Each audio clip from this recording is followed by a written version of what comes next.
Critical appreciation. Critical appreciation of the Face in the Dark. When one reads Ruskin Bond's short story, A Face in the Dark, one is often lifted from the natural world to a supernatural atmosphere.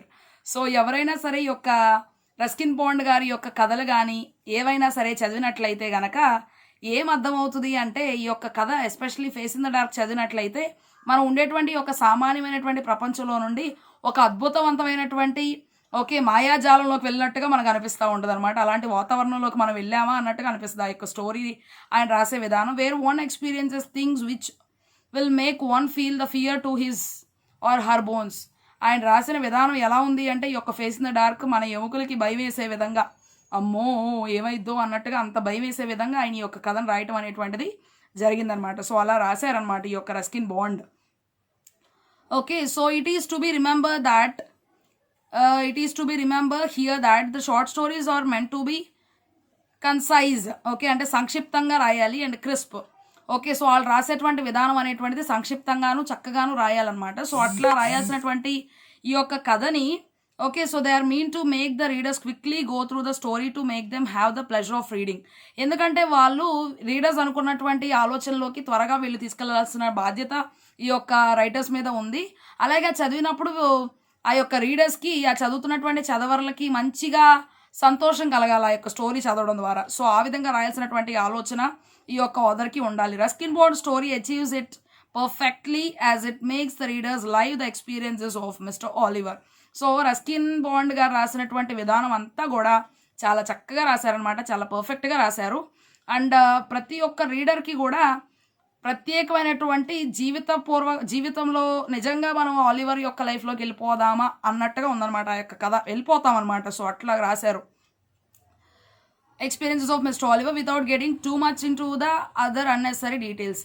తర్వాత ఇది ఎలా ఎందుకు జరిగింది, ఆ రోజే ఎందుకు శబ్దాలు వచ్చినాయి, ఆయన లైట్ ఆ రోజే ఎందుకు ఆగిపోయింది, వాచ్మెన్ కూడా ఎందుకు కనిపించాడు, ఇలాంటి డౌట్స్ ఏమి రాకుండా న్యాచురల్గా ఓకే ఇలా జరిగిందా అయితే మిస్టర్ ఆలివర్ యొక్క లైఫ్లో ఇలా జరిగిందా అని చెప్పి అతని యొక్క లైఫ్లోకి మనం వెళ్ళిపోయి అలా జీవించేటువంటి అవకాశం కూడా ఉంటుందన్నమాట. సో అలా రాశారు ఆయన కథ అంతా కూడా. తర్వాత ఏంటంటే mister Oliver without getting too much and we are not provided with the details of the school ఎలా ఉంది, ఎలా కట్టబడింది అదంతా కూడా మనకేం చెప్పబడలేదు. కానీ ఈ యొక్క కథలో మరి neither details of how mister Oliver looks, Oliver అసలు ఎలా కనిపిస్తున్నారు, ఎత్తుగా ఉన్నారా, లావుగా ఉన్నారా, తెల్లగా ఉన్నారా, అదంతా చెప్పలేదు. Not details about what happens to mister Oliver after his canny experiences. ఇంత భయంకరమైనటువంటి అనుభవాలను ఎదుర్కొన్న తర్వాత ఆయన యొక్క జీవితం ఎలాగ ఉందనేటువంటి విషయాన్ని కూడా మనకి author చెప్పలేదన్నమాట. The author just makes us experience the power of the uncanny to unsettle a courageous man like Mr. Oliver. ధైర్యంగా ఉండేటువంటి మిస్టర్ ఆలివర్ కూడా ఇలాంటి భయంకరమైనటువంటి అనుభవానికి ఎదురైనప్పుడు తన యొక్క జీవితం ఎలాగ మారింది అనేటువంటి విషయాన్ని మనకు తెలియజేయడానికి ఎక్కువ ప్రాముఖ్యతను ఇచ్చారు, కానీ ఇంకా వేరే ఆటలకి ఆయన ప్రాముఖ్యతని ఇవ్వలేదన్నమాట. అందుకని ఆయన ఎలా కనిపిస్తూ ఉన్నారు, వాళ్ళ స్కూల్ ఎలా ఉంది, అవంతా కూడా మనకు చెప్పలేదు. Courage is about facing once own fears. ఎప్పుడైనా సరే ధైర్యం అంటే ఏంటి అంటే మన యొక్క భయాలను మనం జయించగలగటమే మన యొక్క ధైర్యం అనమాట. సో మన యొక్క ధైర్యము ఎప్పుడైనా సరే ఏంటి అంటే మన యొక్క భయాలను మనం జయించగలిగితే సో అదే మన యొక్క ధైర్యం అనమాట. సో మిస్టర్ ఆలివర్ కూడా జయించాలి అని అనుకున్నాడు కానీ జయించలేకపోయాడు. Okay, makes the route through the pine forest which people usually avoid. ఎవరు కూడా అసలు ఈ యొక్క పైన్ ఫారెస్ట్ గుండా వెళ్ళే అవకాశం ఉన్నా సరే ఎవరు వెళ్ళేవాళ్ళు కాదనమాట. Why does he do so, కానీ ఆయన ఎందుకు చేశాడు అట్లాగా, he does it as he is a courageous man. ఆయన ధైర్యవంతుడు అని చెప్పి ఆయన అనుకున్నాడు కాబట్టి సో అట్లా వెళ్ళడానికి ఆయన ప్రయారిటీని ఇచ్చాడనమాట. Who does not believe in ghost, ఎవరికైతే దెయ్యాలంటే అస్సలు నమ్మకం లేదో okay and others are supernatural things, ఇంకా మాయాకరమైనటువంటి శక్తుల మీద కానీ దెయ్యాల మీద కానీ ఆత్మల మీద కానీ నమ్మకం లేనటువంటి వ్యక్తి యొక్క మిస్టర్ ఆలివర్ అనమాట. ఓకే, సో తర్వాత ఏం జరిగింది అంటే though at the same time he's very practical man. అలాగే భయపడడు, ధైర్యంగా ఉంటాడు. అలాగే ఇంకా ఏంటంటే ఈయనకున్నటువంటి స్పెషాలిటీ చాలా ప్రాక్టికల్గా ఆలోచిస్తారు. ఒకవేళ ఏదన్నా భయం కలిగించేటువంటి సందర్భం నాకు ఎదురైందంటే ఓకే, సో భయం వేసింది అంటే అలాంటి సందర్భంలో నేను దాన్ని ఎలా ఎదుర్కోవాలి, సో అలా ఎదుర్కోవాలి అంటే నాకు ఒక లైట్ కావాలి. సో అందుకని టార్చ్ లైట్ను కూడా తీసుకొని వెళ్ళేటువంటి వాడనమాట.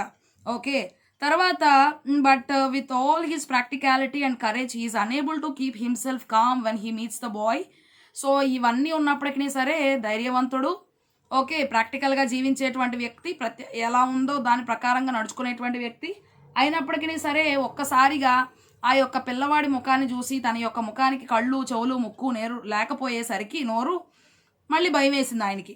అక్కడ కామ్గా ఉండలేకపోయాడు. Okay, in a moment all his courage, his practical bent of mind, okay, మనసు వంగిపోయిందనమాట. సో ఆయనకు ఉన్నటువంటి ఆ ప్రాక్టికాలిటీ అంతా కూడా ఇప్పుడు అంతా పోయింది. ఆ ధైర్యం అవన్నీ ఎక్కడికి వెళ్ళిపోయినాయో మనకు తెలియదు, వానిషెస్, మాయమైపోయినాయి.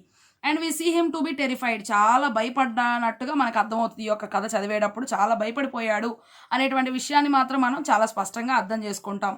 అలాగే that he runs through the forest, ఆ యొక్క అడవి గుండా పరిగెత్తడం ప్రారంభించాడు. టువర్డ్స్ ద స్కూల్ గుండా అడవిలో ఉండి పరిగెడుతున్నాడు. Only to encounter another uncanny experience, ఎంత బాగా పరిగెత్తిని తప్పించుకోవడానికి, కానీ మరలా ఇంకొక భయంకరమైనటువంటి ఆ యొక్క వాచ్మ్యాన్ చూడటం అనేటువంటిది జరిగింది. Ruskin bond is famous for presenting characters who suffer from some kind of loneliness. ఎక్కువగా మిస్టర్ ఆలివర్ లాంటి క్యారెక్టర్స్ని రస్కిన్ బాండ్గా రాస్తూ ఉంటారు. ఎవరైతే ఒంటరిగా ఉండి కష్టాలు పడుతూ ఉంటారో వారి యొక్క జీవితంలో జరిగేటువంటి వాటిని చెప్తూ ఉంటారు ఎక్కువగా.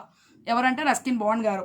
There four are psychologically disturbed, అట్లాగే మానసికంగా దెబ్బతిన్నటువంటి వారి యొక్క జీవితాల గురించి కూడా ఎక్కువగా మాట్లాడుతూ ఉంటారన్నమాట ఈ యొక్క Ruskin Bond. Mister Oliver must be a character somewhat like that. Mister Oliver కూడా ఖచ్చితంగా అలాంటి వ్యక్తి అనే మనం చెప్పుకోవాలి. తర్వాత somewhat like who otherwise may seem to be very practical, లేదంటే బాగా ప్రాక్టికల్గా ఉండేటువంటి వ్యక్తి అయి ఉండాలి. అండ్ కరేజియస్, ధైర్యవంతుడు అయి ఉండాలి. But at the moment of crisis loses all calm, అంత ధైర్యంగా ఉండేటువంటి వ్యక్తి కూడా నిశ్శబ్దం అంతా పోయి అరుపులు కేకలు వేయడం, పరిగెత్తడం ప్రారంభించాడు. Runs to save his life, తన ప్రాణాన్ని కాపాడుకోవడం కోసం పిచ్చి వాళ్ళ పరిగెడుతూ ఉన్నాడు అనమాట.